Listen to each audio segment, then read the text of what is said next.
Kärsitkö levottomista jaloista? Videolla kerron syitä ja ratkaisuja, miten ne on hoidettavissa. Tervetuloa mukaan tällekin videolle. Hei ystävät, tarjoan vertaistukea nyt niille, jotka kamppailevat samojen vaivojen kanssa. Eli haluan jakaa kanssanne oman tarinani siitä, kuinka olen kohdannut levottomien ja särkyvien jalkojen aiheuttamat haasteet. Ja ennen kaikkea, miten olen löytänyt keinoja lievittää niitä.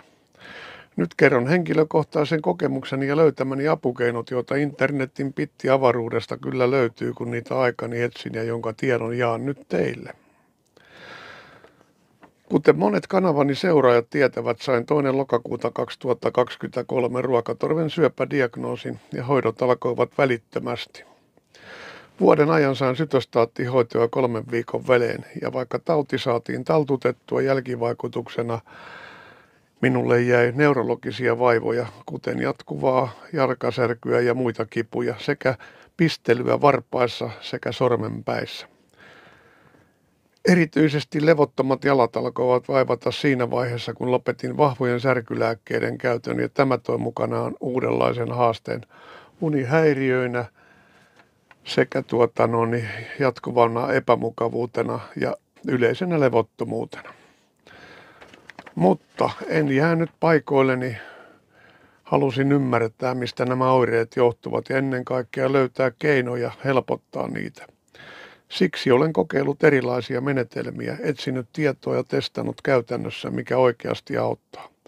Nyt haluan jakaa nämä opit kanssanne, jotta voitte löytää helpotusta omaan tilanteeseenne. Ja sitten, tässä mulla on ollut käytössä tällaisia, mitä mä oon löytänyt. Eli tämä on jo lääkärin määräämä, kun mä olin sairaalassa, niin tällainen kuin kalkkitsevi. Tässä on kalsiumia ja D2-vitamiinia, mutta tämä tuli oikeastaan mulle ihan sellaiseen, että luukatoa estämään, koska mulla on yksi lääkitys, mikä saattaa aiheuttaa luukatoa, niin tämä on estämässä sitä. Mutta B-vitamiinihan oli sitten kans kuviossa mukana ja B12. Ja tästä mä luin netistä sitten, googletin, niin B12-vitamiinin puute ja B-vitamiinin puute on yksi semmoinen, mikä aiheuttaa myöskin näitä jalkasärkyjä, näitä jalkaoireita ja levottomia jalkoja ynnä muuta. Ja mulla todennäköisesti sitten, kun mulla oli nämä syöpähoidot ja sytostaattihoidot, niin ne on niin rankkoja hoitoja, että ne on syönyt mun nämä B-vitamiinivarastot aika lailla tyhjiä. Ja se on yksi syy varmaan, missä mulla johtuu nämä jalkasäryt, koska nyt kun mä oon syönyt kuukauden päivät näitä, niin mulla on alkanut kivut helpottaa. Eli merkittävästi vielä helpottamaan, jos näin sanoisin. Että kyllä tässä vinha perä siinä varmaan on, että B-vitamiini ja B12-vitamiini erityisesti, niin on erittäin tärkeää sitten jalkojen hyvinvointiin. No sitten mä otin, kun molemmat kärsittiin kotona, niin mä hain meille molemmille kun on kylmät jalat ja kylmät sormenpäätkin ja sellaiset, niin kylmiin jalkoihin mä hain silleen, kun on huono verenkierto siellä jalkaterissä, niin tällaiset lampaanvillatossut tuosta luontaistuotekaupasta. Ja näissä on vielä kumipohjat, eli näillä voisi sitten vaikka ulkonakin kävellä, mutta mä oon pitänyt nämä ihan sisäkäytössä sillä, että mä voin nukahtaakin näiden kanssa joskus, ja mä oon aamulla herännytkin nämä jalas, niin on jalat ihan lämpöisenä pysynyt näissä yön, ja nämä on myös sellaiset, mitkä auttaa sitten niihin särkyihinkin. Uskokaa tai älkää. No sitten toki mä hain sitten ulkokäyttöön tällaiset haltin toppa kengät, tossut. Nämä on tällaiset tohvelimallit ja nämä on helppo vetää jalkaa ja nämä on ulkopuolelta topattu ja sisältä täällä on ilmeisesti fleeceä ja nämä on pehmustettu tuolta sisäpuoleltakin. Nämä on oikein mukavat kävellä ja näissä on leveä lesti, niin nämä ei purista jalkaa. Nämä on siitäkin hyvät, että ei purista jalkaa. Niin sen mä olen huomannut, että olisiko jotkut kengät, mitkä mullakin puristaa jalkaa, jos on jaloissa turvotusta, niin nekin tekee sitten jalat kipeäksi, että mieluummin kävelee tällaisissa väljissä kengissä niin paljon kuin mahdollista kotona ollessa varsinkin, niin se auttaa ainakin siihen, että ei tule niitä jalkakipuja. Mullahan ne jalkakivut on sellaisia tuolla, mä niistä vielä selostan sen verran, että mulla tuntuu ihan niin kuin sieltä olisi, siis siellä on ihan niin kuin mä kävelisin ensin niin kuin mä oon aiemminkin kertonut, tuollaisten jenkkipurukumityynyjen päällä jalkapois on sellainen tunne ja sitten ihan niin kuin nuo luut tuntuu silleen, että ne on siellä ihan niin kuin jalat olisi pelkkää luuta. Mulla on sellainen tunne niissä välissä, että siellä ei olisi niin kuin nahkaa ympärillä ollenkaan, vaan siellä on pelkät luut ja ne niin kuin on olevinaan sitten toisiinsa narskuusia. Mutta justiin niin mä oon sitten niihin kehittänyt tällaisen homman, eli mä sidon tällaisen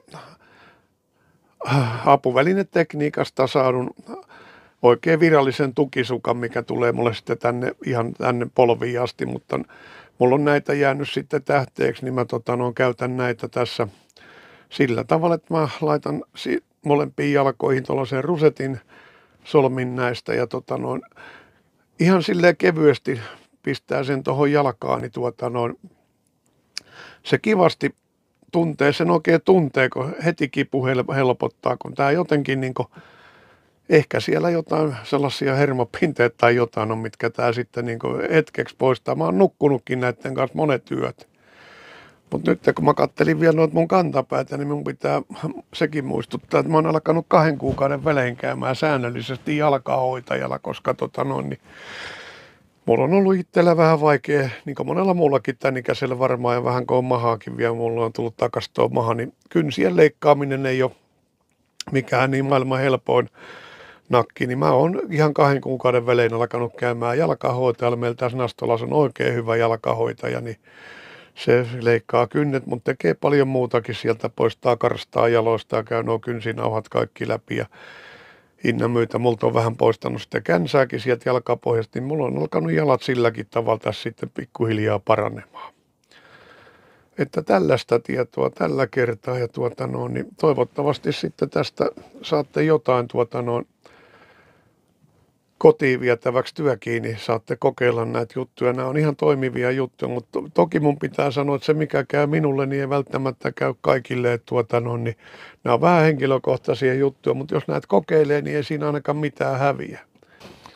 Eli tälleen mä levitän tämän sukan silleen, että se on koko leveydeltään tosta. Ja sitten mä asetan sen aina sitten jossakin, missä nyt milloinkin. Ja nyt tällä kertaa tässä sängyllä ja niin tuolla, kun se on aika leveällä siellä jalkapohjassa, niin sitten tuohon vaan tuollainen kevyt rusetti, niin se puristaa kivasti. Sen tuntee heti, että se helpottaa kipua ja tuo sellaisen ihan, sanotaan suoraan sanoen, ihan mukavan tuntuiseksi toi jalan. Ja suosittelen kokeilemaan ja mitä ei varmaan tässä häviä ja päinvastoin voitte voittaa ja löytää helpotusta vaivoihin, niin ainakin minä olen näiden kanssa nukkunut monet yöt ja niin kuin kerroin, niin ihan on toimiva ratkaisu. Otetaanpa tuosta sitten noista villatossuista ihan lähikuvaakin, niin näette minkälaisia nämä on. Ja siellä on tosiaan ihan niin, villavuori lämmittää tosi mukavasti. Luontaistuotekaupasta minä nämä ostin Karismas, mutta näitä löytyy varmaan alan liikkeestä monesta muustakin. Pitää se sitten nämä haltin tossutkin kuvata, eli tämän näköiset tossut, nämä toppatossut on ja niin kuin näette, niin tämä on aika leveä toi tossun malliltaan tuossa ja sitten nämä on matalat täältä kantapäästä, niin nämä on aika helppo vetää jalkaa, pysyy kyllä hyvin jalassa. Ja pohjassa on sitten ihan riittävä kuvio, millä pysyy pystyssä. Näin.